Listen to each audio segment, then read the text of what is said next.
Welcome everyone to week 1 to Intro to Coding. Everybody ready to start digging in?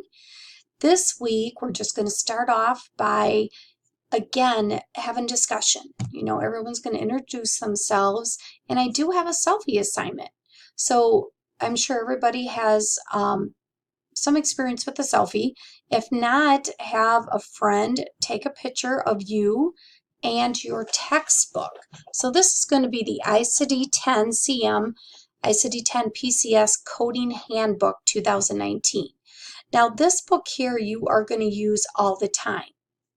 This book is going to be the book that, again, you continuously use. You're going to use your other 2 books as reference to help you look up codes.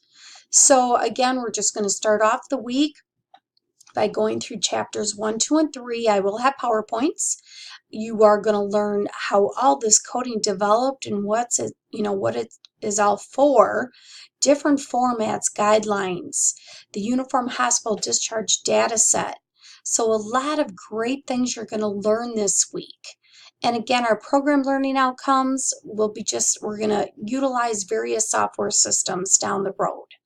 And you are going to know the purpose of medical coding, reimbursement, data analysis, and research.